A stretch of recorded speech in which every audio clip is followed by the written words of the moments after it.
This is the Devil's Bounty Hunter, Jason Dredd, and you are listening to the Three Count Podcast.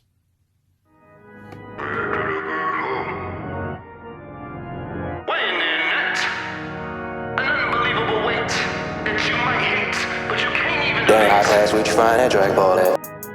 Now, welcome everybody to another great edition of the Three Count Podcast presents Now Entering the Ring. I'm your host, Clifford Red Dog Miller. That's right, the guy that leads you up this mountain called wrestling. You can call me your Sherpa, but like every good Sherpa, you got to have somebody who's been there, done that, and can do it better than you can. And so it's never about me. It's about who's entering the ring. And today, you can catch our man on SWF. You can catch him a part of Trifecta. You can catch this man in AEW, WWE, Impact, Warriors of Wrestling, and Dog, as well as Chaotic, and many, many, many more. He is one of the most badass men I've ever met. Plus, he's also very all about the old school. So give it up for this man, Shawn Donovan. Thank you very much for that very pleasurable introduction. I wish more ring announcers had that kind of fire, but we'll leave that for another day. No, so I just want to thank you for coming on the show. Always a pleasure. Always down to talk shop whenever there's an opportunity. Yeah, so I bring on guests and I talk to them all the time, and there's always something there's that about them that I like to just have that conversation. And for you, it's something I've noticed, and I've watched you a few times, and a few different SW events. But something that I've noticed is that the style that you have is very much a style that I want to like emulate, right? In that old school kind of style, but kind of with like a new flavor to it too as well. Because I've noticed that the way that you move and the transitions that you hit, and even just the in-ring ability that you have, like it's very methodical, but you could tell like it's effortless, and I'm sure that's with years of like going in and out. But I was just very curious, man, like how did you develop like your style? I've always been a fan of that, if you want to call it that old school style, that that 70s, that 80s, even into some of that 90s style is what I grew up on watching. And that style just always resonated with me. I think when I first started training and getting involved in pro wrestling, you didn't have what you had today. It's become a very fast-paced car crash type style. There's a lot of amazing performers that can do incredible acrobatic moves and can flip and dive in ways that my body could never move. So really what it comes down to for me is I have to know what my strengths are and what my weaknesses are, and obviously hide your weaknesses and accentuate your strengths. My strength has always been that old school style of wrestling that I grew up on, that storytelling, style driven, was always attracted more to those bruiser style performers. So I've always just tried to continue that style. But as I've evolved over the years, I think where I'm in the prime of my career at my point, where I understand who my persona is, I understand what my style is, and I know how to go out there and adapt to any style that there is against any style of a performer. So for me, that's just, where the old school style comes from. But obviously, we all have to adapt, we all have to evolve. And that's where I have to add some of those new flavors in there of what today's wrestling is. But again, I'm not going to compromise my morals or compromise who I am by completely shifting away from what my style should be just to fit what today's style is. I think too many performers are doing that. And because of that, you're getting the same flavor of ice cream in every match on every show, where I feel like when you go to a wrestling event, it should be like Baskin Robbins ice cream. There should be different flavors. Not 31, because we don't want 31 matches on a show, but flavors of ice. That's what I was always taught. I had a lot of training from Dr. Tom Pritchard early on in my career, and he always said it's all ice cream. It's just different flavors. So when you find whatever flavor that is, or a mixture of flavors, that's how you become who you are. Yeah, and that's why I was like, everybody has like their pick, right? But sometimes, man, like a good like just homemade vanilla ice cream is great. But like you said, like you've adapted, and it's something like I've noticed, and then even in your match with Carino, like just the way that you're able to bring out somebody's character like through the storytelling that you're able to do, that I was dumbfounded, and I was like, this is like a clinic that I like need to be a part of immediately. And that's why like I'm not even gonna front, like I was very nervous like coming up to talk to you, because I was like, I don't know if he's, because a lot of wrestlers always like, I gotta, and rightfully so, like protect the sport, protect the business. So I was like, if he says no, it's fine. I guess that's worst case. But I was like, let me just go up and just ask and just see where this goes. I appreciate that you did ask, and like I said, at the end of the day, yeah, we're all trying to protect who we are. We're trying to protect what we do. Well, put it this way: you should be protecting what we do, and we should be protecting what we are. But the problem is, and I have a problem saying this: there's too many guys out there that are playing pro wrestler than actually evolving and embodying being what a pro wrestler is. But at the end of the day, when fans come up to you, you can still be in character and still be a professional, and still do things the right way and not try to act like, you know, you're this giant character in a ring. You don't have time for individuals, because I've seen it way too many times, and that's never been my style.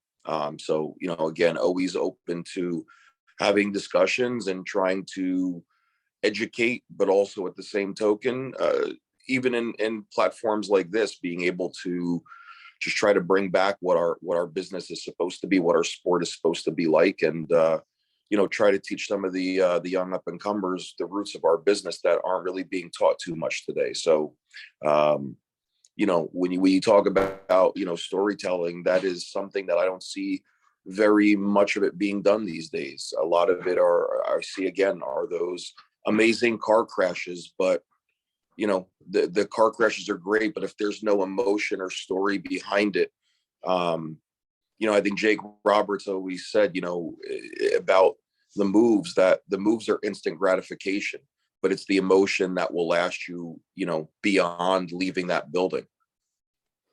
Yeah, that's actually what, and it's a great transition, because I want to be honest, like that was my intro to like wrestling just in general. 1991, I remember seeing Jake the Snake Roberts lined up somebody, he had the Macho Man tied up in the top rope, in the middle rope, and let his Cobra like attack him. Like that's how I got introduced to the sport. And I was like, I fell in love with it. But it was something that you had mentioned, right? Like being a fan of like the 70s, 80s, and 90s kind of style. Like what drew you into the sport? Well, I mean, my grandfather, who was, came over from this country, from Italy, and like anybody in the 70s, 60s and 70s who were watching wrestling at the time when it was on local television, like Madison Square Garden Network had a local channel at that time. Anybody in the Northeast, if you were Italian, you were a fan of Bruno Sammartino. And he was a huge fan of pro wrestling and would watch it. And I don't, I've told the story before. I don't remember exactly what hit me, but I was just around, I guess, maybe playing with toys, but I saw him watching it and I was drawn to it immediately. And I remember the match exactly. It was SD Jones versus Baron Miguel Cicluna. I think I was 4, maybe 5 years old at the time, but it was just very vivid to me on how Baron Miguel Cicluna could control a crowd. I'm just sitting there watching all these people going nuts at him. And I didn't understand why, but for whatever reason, I was just drawn to it. And ever since that point, I watched it. Unfortunately, my grandfather died very young and died shortly thereafter, but my love for pro wrestling never stopped. It continued all the way through my early ages, into my teens, into my 20s. I never took a break watching it. So I always had the inkling that I wanted to do it. Never knew if I really could. Like any kid, that's part of your dreams.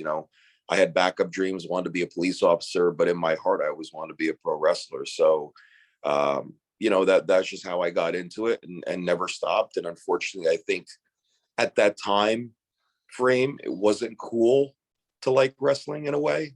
So I didn't have that many friends. So I was, kind of outcast a little bit, the kid going to school wearing the wrestling t-shirts that nobody wants to talk to. But, at the end of the day, my yearbook said by a lot of people, most likely to become WWF champion. So there were a few believers in me. So, but that's how I got into, the world of pro wrestling. And like I said, never stopped. It became a dream that turned into an obsession, that turned into a passion. And here I am now. That's awesome though, man. Because I can relate in that sense, right? Like I remember being introduced to it as a kid, and then like going into wrestling, like amateur wrestling, because I thought that that was like the same thing, but it clearly wasn't. And I grew into that for like 10 years. I went to college, and I watched, and I just never took a break off of watching Raw. Actually, one of the guys who I used to wrestle with in college was also a pro wrestling fan, and he even said it himself. He's like, I'm going to be on TV one day, and you guys will watch me. And I was like, you know what? I believe this man. And I was like, I'm gonna, and I told him, I was like, I'll be chasing you. And we ended up both going into the military. And then I separated, and then he medically retired. And then sure enough, like a year and a half later, I saw him on AEW Dark, which I was like, hey man, this man said he was gonna do it, and he's done it. So it was definitely cool. And now I'm just chasing after him. Like I'm just like, I'm gonna get there too. I'm not gonna, I'll find my way through, but I was like, I'm definitely gonna just chase after you and just get that too. So it was kind of cool. And you're right, it's weird how like an obsession at such a young age also just grows into this huge passion, and then everybody else sees that passion. Because I know like my mom was just telling me the other day that one of the kids, he was a high school star football player, he was like cliffs chasing his dreams. I probably should have done the same. And I was like, yeah. Yeah, I always tell people it's never too late to start. If you have a passion to drive and do anything in life, you're never too old to start something. I have helped and seen and trained individuals that have started training in their 30s. I had someone that wanted to try it that started was in their late 30s, and just realized that just they didn't have the time to dedicate to it. So at the end of the day, you're never too old to step inside and try it. And those that I've helped train or develop, usually what happens is you get in that ring and you take that first bump. You'll usually figure out whether you want more of it and it becomes a drug, or you say, you know what, it's not for me. I think I'll stay a fan, or might want to get involved in other different ways if you have experience in other areas like technical, internet production, social media, you name it. Yeah, you're absolutely right. I remember the first bump I took. I remember like, I don't know if it wasn't for you. I'm just gonna ask the question, but I ended up Yeah. like everything went white and then came back, and I felt like I was just in a car crash. And I was like, I kind of want to do this again and just Yeah. keep doing it over and over again. Yeah. That was for me. I did a 1-day fantasy camp at the school I ended up training at because they were touting that the person who performed the best would get free training. And at the time, I was going to college and I was working a job. Didn't have enough money to afford at the time. I mean, at the time, I think it was like 2,500 or $3,000 to train, and I just didn't have the funds to do it. So this was kind of my way in. But I took that first bump and it was a drug for me. I wanted more. Then I started hitting the ropes, and it hurt like hell, but I just wanted more of it. I think growing up watching it as the way that I did, literally probably burning out every version that Blockbuster had of every wrestling tape that I would rent over and over again. I think you start to figure out, okay, this is how this person falls. This is how this person hits the ropes. And I think by that point, you become sort of ingrained in it a little bit, that you kind of know what you're doing. And I just started getting better and better at it as the camp went on for the day. Unfortunately, I didn't win, but the promoter, who's actually become a pretty close friend of mine to this day now, said, "Hey, you didn't finish first, but so we can't offer you the free training, but you came in second, so I can offer it to you for half." And even though I really didn't have the money to really go half, I put down a down payment that day, and the rest is history. So stars aligned for me, but yeah, it was that first bump was a drug. So speaking about taking bumps, I gotta know, man, what's been like one of the worst bumps you've taken? Wow. I don't know if you would necessarily call it a bump. Working for WrestlePro in a multi-man ladder match, I was sprawled out on a ladder between the guardrail and the ring, and Falaba, who's 400 pounds, comes off that apron and puts me through that ladder. So I go crashing, and I don't even hit the pad. The pad shifted, so the ladder and my body just went completely into the floor because the ladder moved sideways off of me as I was going down. So it was like a flat bump completely onto the floor by a 400-pound man who somehow ended up on my leg. And I actually thought for that moment that I actually broke my leg, but it was just the fact that he's so large and he just laying there cut off all the blood flow to my leg at that point. But that probably had to be the worst bump that I think I've ever taken. So. Oh, yeah, no, that's crazy. All right. The funny story behind, I'll share it too, is that once it was over and I was kind of dazed and out of it for a second, when I was starting to kind of like come to, I actually did think my leg was broken because I couldn't feel it. And it was because of, the blood flow was stopped because of him laying on my leg. And there was one of our performers was able to get like one of those companies that do the meals, the meal prep companies, to come in and just sample. Mm-hmm. And after the match is over, Falaba is right in the back. First thing he does is go right for the food. He's sitting in a chair eating food. Somebody comes up to him like, "Hey, do you know Donovan broke his leg?"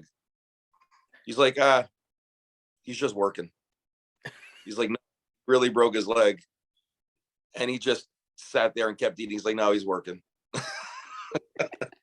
Like, "Thanks, man. You're one of my best friends. You just leave me out there to hang and dry." So it is what it is. Eventually the blood flow came back. It's like, okay, I didn't break my leg. There we go. Then you found out. Then you were like, "Well, okay, I guess he was right. I guess I was just working." Yeah. When I came back, that people alerted him that I broke my leg, and he just sat there and continued eating his food. And I'm like, no surprise. All right. So seeing how that is a nasty thing that happened, what's been like one of the hardest hits that you've actually taken in the ring? Wow. I would say probably I was at a dog collar match in Alaska with LSG, ROH star.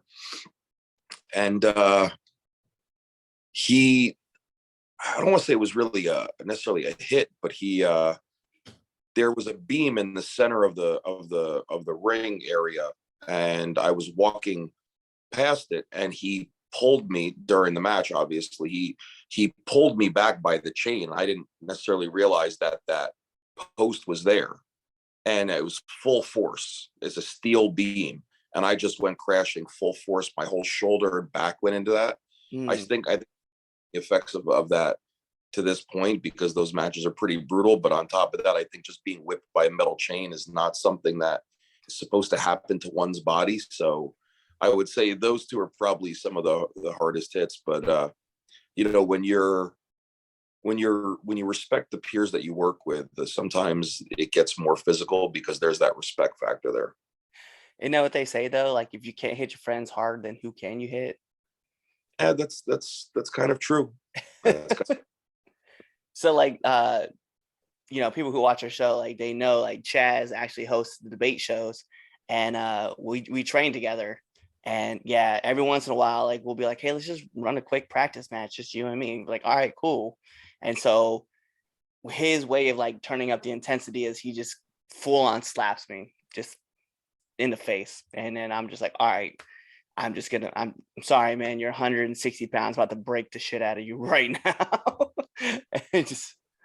That's needed in a match, and I'm not saying that should happen all the time, but when you're in there with somebody who is not matching the intensity that you need them to be at, sometimes you got to give them a wake-up call. Because if you are an experienced individual like me, and I'm in there with somebody that is not on my level yet, and I don't mean that by any disrespect, I mean that by experience or lack of fundamentals or things of that nature, you want somebody at their best, and I don't want somebody lackadaisical in the ring with me like that. So sometimes if you got to fire them up somehow,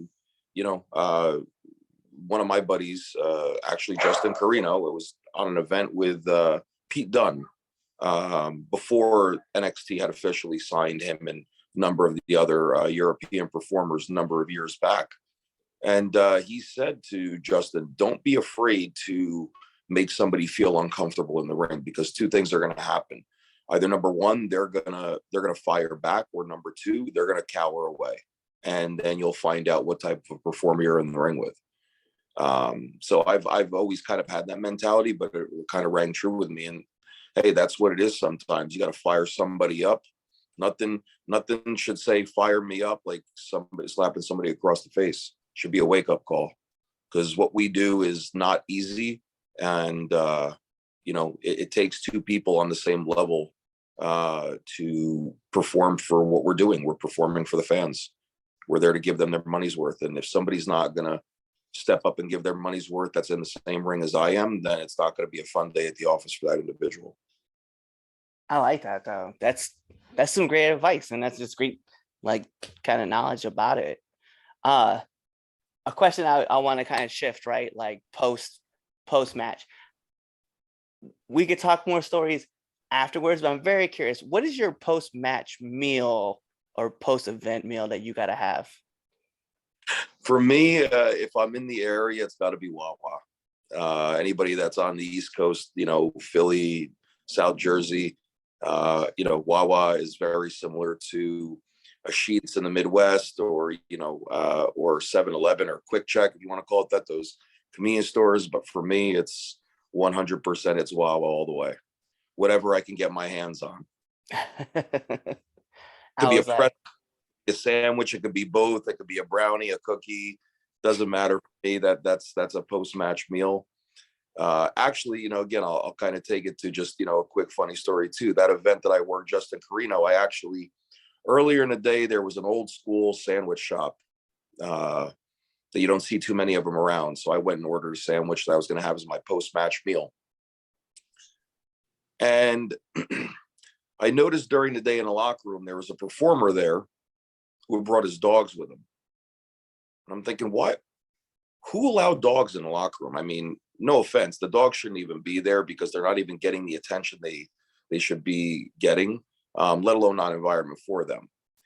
Lo and behold, I'm out there having that match with Justin Carino, and I come back and I get dressed and I'm about to go for that sandwich. I open the bag and there's a giant hole in the sandwich. And I look at it and I'm like, all that's left is half of my sandwich, and the other half is just a piece of bread and a slice of tomato. And for a second, I thought somebody was being a jerk and stole half my food. Then I come to realize there's dog hair all over the bag. So that dog somehow got onto the table. Nobody stopped the dog, and he busted into that bag and ate half my sandwich. Put it this way, that dog was the most unlikable person in that locker room, because I cut a promo in that locker room in front of everybody to find out who the owner of that dog was, and then I had to have a nice conversation with him. So, yeah, not too fun, but you know what? I look back and I just laugh. I mean, it is what it is. But Wawa is definitely the after meal spot for me. No, and yeah, I'm not gonna lie. I happened to just like walk by while the fantastic conversation was going on behind the scenes. So I know. I like the one in the segue. I like it. Yeah, I know those dogs. There's nothing you can do about it. No, and you know what? And that was one thing, like, and that's what kind of drew me over to end up having that conversation, asking you about coming on the podcast, was like the way, like, because you addressed the situation, and then the way you handled it, I was like, bro, like, that's like on a level of professionalism that you're really not gonna find anywhere. So I was like, you need to, like, what's it gonna do for the individual if I just go up to him and start yelling at him about eating my food? Like, look, it's a situation, it happened. You need to just walk up to him and have a conversation. A lot of people thought I was going to go and rip him a new one, but no, I'm just going to have a conversation with him and just say, look, the locker room's not a place for dogs. At the end of the day, okay, he just ate my sandwich. It cost $5-10. What if somebody's not around and that dog chewed into somebody's gear they paid a couple $100s for, or their boots that they paid a couple $100s for? That's not, that's not cool at all. Right. No, you're absolutely right. So I'm curious, man. I have this question, and this is kind of like where, like, everything kind of bridges out together. What's been like one of the hardest lessons you've had to learn in your tenure? Wow, that's a good question. I don't think anybody's ever really asked me that. I think the hardest lesson that I've had to learn is to be professional, but to not be too professional. And I guess what I mean by that is I think it took me longer than it should to quote unquote know my worth. Um, I think that's the hardest lesson. I think if I had learned my worth a lot more early on, I probably would have had more opportunities. But, I was that nice, young, humble individual probably for the first 10, maybe 12 years of my career. Just always willing to do anything for anybody, take any booking, accept any rate possible. Um, I think that was a hard lesson for me to learn. I think as I've learned over the last back half of my career, probably last 10 years is where I really started to say, hey, I know my worth, and I'm not going to just accept any booking. I'm not just going to accept this, dollar amount. I think I have earned that right at this point. I think I've developed a reputation and a brand for myself that says I'm not willing to sacrifice myself or my morals just for a booking. I think I've held my ground a little bit more than I should these last number of years, which I think is a testament to kind of maturing and evolving a little bit more in the sport and in our business. But I think that was a hard lesson to learn. I think I've always been very professional. I think it was because of how I was raised as a human being through my family, and just learning to work hard through my entire life in anything that I did, and showing respect to others throughout the years, and just listening and learning from seminars and things of that nature. But I think that was the hardest lesson for me, was, really finding my niche as far as knowing my worth, and knowing, and not just on a business level too, but on a peer level as well. I've learned to know my worth from a friendship standpoint too, because there are many that claim to be your friends, and unfortunately, not just in our world, but just in our sport too. And sometimes those friends don't necessarily turn out to be your friends. Hard lessons to learn. I think now that I'm very mature in our sport, I think I've started to sniff out and learn a lot of that stuff. And I kind of keep my circle extremely small. And just when I thought it was small, I make it smaller. So I think it's a hard lesson to learn. I hate to say that, because as amazing as our business can be, our business can also be extremely cutthroat, like any business, but on such a pathetic level, where guys are stabbing each other in the back for minimal paydays, or, just going about business the wrong way. Not a good piece. So not to bring it down, but as I said, it's a lesson for our sport. I think everybody at a certain point, once they've had a certain amount of time in our business, and they've been putting in the work, and it's showing, it's really starting to know your worth. No, and by all means, I mean, that's just a great lesson to be like, just kind of learn, like you said, like just going through. And it was something, it kind of transitions to the next part that I was going to ask, which is like, what kind of advice would you have for upcoming wrestlers? I think the biggest advice that I would give is to, before you get involved in it, get yourself in the best shape you possibly can. I've seen way too many individuals come in that are out of shape, that don't last. And they don't last because they think what we do is very easy. And in reality, what we do is not. So I would say any upcoming performers, if you're just getting started and you're not in the best shape, transform your body and get into the best shape that you possibly can be. And I learned that from day one. I was this chubby kid who had really not entered a weight room for most of my life. Played a little bit of football in high school, but didn't really entertain the weights too much. And I found out very quickly how in shape I needed to be. And within 4 months of training, I had dropped 30 pounds, relentlessly hitting the treadmill with a trainer, because I had worked at a local gym, just trying to make money. So got myself in the best shape that I possibly could be, cardiovascular and conditioning wise. And then from there, I built size. So I would say to any up and coming performers, the first thing is got to be in shape. Secondly, it's the dedication factor.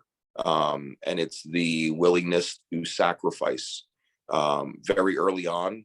If you're going to be in a relationship with somebody, you better make sure that person is okay with you being away almost every single weekend.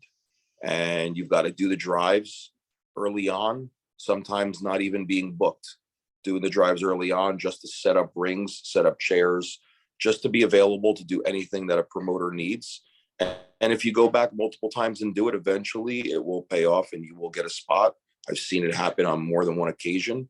It happened to me early on, when there was no social media, to message people. So, I was driving to places like Virginia, all the way to the outskirts of Maine, just to be able to help set up a ring and deliver a promo tape, in hopes that I would get an opportunity. So I would say those are two of the main things: be prepared for the sacrifices, but also be in shape, are the two biggest things that I would say to somebody wanting to get involved or somebody that's very early on in their training.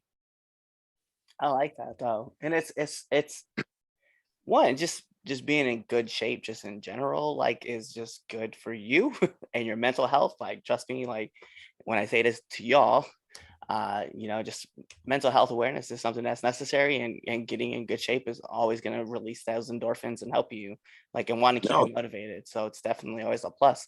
And yeah, I remember, like, when I wanted to just find somebody, I didn't find a way into the sport. I was weighing 230, but I was like almost 30% like body fat. Like, I was fat. And my right. daughter was kind of like the catalyst, because she like poked me and she was like, "Daddy, you're kind of squishy." And my wife laughed. And at that point, I realized, it's like, oh my God, I'm fat. Like, I gotta get rid of this. And so I ended up dropping to like 180 pounds. Yeah, that's amazing that you were able to transform your body like that. But I also think mental health awareness is a huge thing, especially in our sport, but just all around of our society. Um, Mental health awareness just needs to be there for everybody, especially again in our sport. What the backstage and the front of the camera does to somebody, can be very mentally taxing, emotionally taxing. I've gone through it multiple times. Not afraid to say that I've had to fight some different things. But it needs to be, I think it needs to be prevalent. I think there is an organization that is starting to do big things called Tag Me In, which I think is great because they're really starting to bring mental health awareness into our sport. And I think it needs to be brought, not just in our sport, it needs to be brought in any sport, because what we do is not easy. A lot of our performers, including myself, have gone through different bouts of body dysmorphia, which plays a heavy part on anxiety and depression, to just the annals of trying to quote unquote make it. You know, it does a lot for individuals to get ahead of themselves and thinking that the only way to be successful and make it in our sport is to have a contract. And I think that platform has changed a little bit. But it's a very taxing piece. And you know what? That's probably the other best thing I would probably say that I would say this to another up and coming performer is a third piece. Make sure your mental health awareness is in check. Yeah, and it's true. And Lufisto is doing like amazing things with Tag Me In. I remember like just seeing opportunity to just even be attached to that. And I without a question just jumped right in and told her, I was like, whatever you need, just let me know. I'll drop whatever you need just to be a part of this. And she gave me a big list of instructions, and I was like, yo, like, let me know. And And I'm she's the one that, well, yeah, I'm sorry, I didn't mean to interrupt you. yeah, no, she is the one that's heading Tag Me In. Hmm. Okay, I didn't even know that, but now I do. Yeah, it was wild, man. And I remember I was at an event for HWT, and Gabby Gilbert and I were sitting there and we were talking, and I had just wrapped. And mind you, I wear gloves. I don't ever put tape like on my gloves, but this one time I did, and I just wrote Daph's name on it, and I was like, that it meant something to me, because I remember watching her as growing up, and then seeing her and impact, and it made a huge impact. So seeing her and that last live, I just like, whatever I can do, let me get involved. I want to help whatever I can, because being former military and having anxiety disorder and PTSD and TBIs, like it matters. Like, you need to have somebody out there to help out. And I know, guys, like we kind of shifted gears, and that's fine, but it matters, and you need to have someone there that can relate to you, so you can vent, and then hopefully that person can like bring you out of your funk. And I definitely, I was like, let me jump into this head first, and I want to help whatever I can. That's great. I appreciate that, man. We need more people and more advocates out there like you for that. And again, not just for our sport, but just society in general. So we're going to shift over, man, and we're going to have another fun question I got to know, man, because you've been around for a long time. I've seen you a couple times in different locker rooms. So I got to know one do and one don't of the locker room. One do, always show respect and go around and say hello to everybody in the locker room, including those that are setting up the ring. Always show that respect. One don't in a locker room, there's a couple. I would say, respect a veteran space. Offer a seat to a veteran or a legend or a name, or a female performer too, if we're in a tight locker room space, offer that space up. That's just a respect thing. To me, that's what I would say, just off the top of my head. I go on and on about don'ts and do's, but we all got lives to live. So Yeah. Also, don't ask a veteran for their chair. I've seen that end pretty badly multiple times. Yeah, I've heard stories. So those are all my heavy hitting questions. So Awesome. I just want to get into the second best segment of the 3 Count podcast. People ask me, what's the first? I tell them it's the Red Dogs Power Rankings that you can find on our debate show every Sunday. So let's get into the 3 Count podcast, 10 count questions. Mr. Donovan, this is how it works. I'm going to fire off 10 questions at you rapid fast. Whatever's your answer, that's your answer. Good. So let's put on the imaginary timer for added pressure. Bing! And here we go. SmackDown or Raw? SmackDown. Favorite movie? National Lampoon's Christmas Vacation. Let's go. I was just we got to pause the timer for a second. I was just telling my wife, because I had a boss just yesterday. I'm not telling what day we were recording this because it's not necessary. Just yesterday, who was like, he had the phone and he legit said, hey, can you put someone on the phone and get somebody on the phone while I'm on the phone? And then he switched phones and started talking to somebody else while 2 other people were on hold. I was like, I have to quit this place. So let's get back in. Facebook or Instagram? Instagram. Favorite color? Purple. Xbox or PlayStation? Xbox. Favorite beer? Blue Moon. I can always use a good Blue Moon. Indian or Harley? Ooh, Harley. Favorite podcast? Wow. Something to Wrestle. Yes. Nominate one person that you want to see on the show. I would say let's go with Fallah Bah. Yes. And then last but not least, my favorite question to ask every single person that comes on the show. Favorite curse word? Fuck. Always need a good F-bomb.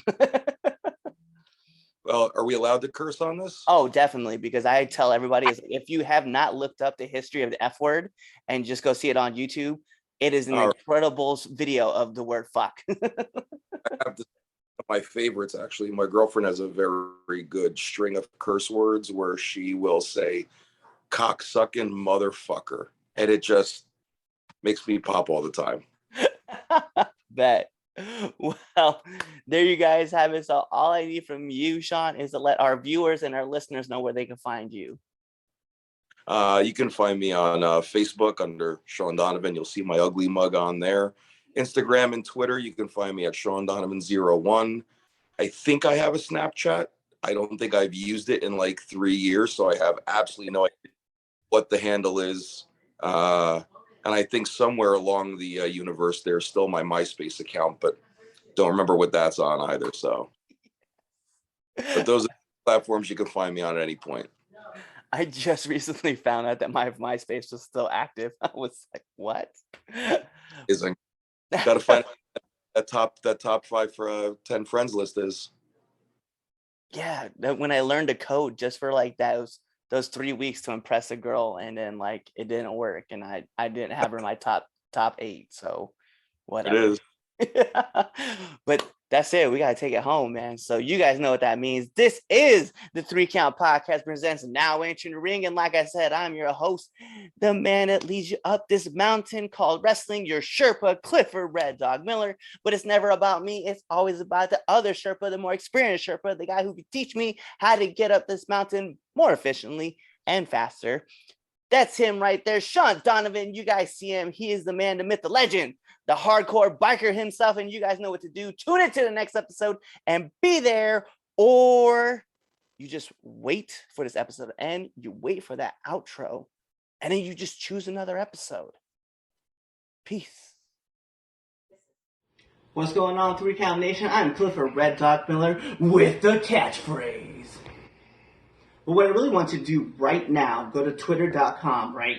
Go over there, find us at the 3count_pod, give us a follow, give us a like, give us a comment. We want to talk to you guys.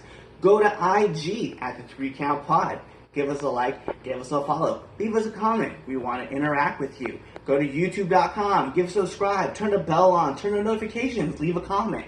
We want to talk to you. Go to anchor.fm/the 3 Count Podcast, and in there, you can leave us a message, and we will talk to you. Basically, what I'm trying to tell you is that we want to talk to you. We want to have fun with you guys, and we love listening to what you guys have to say. Also, one thing I need you to do for me, the 3 Count Podcast also has merchandise. Oh! At prowrestlingtees.com/the 3 Count Pod. Please go buy our t-shirts. We love you guys, and we hope you love us too. So, show us some support, please.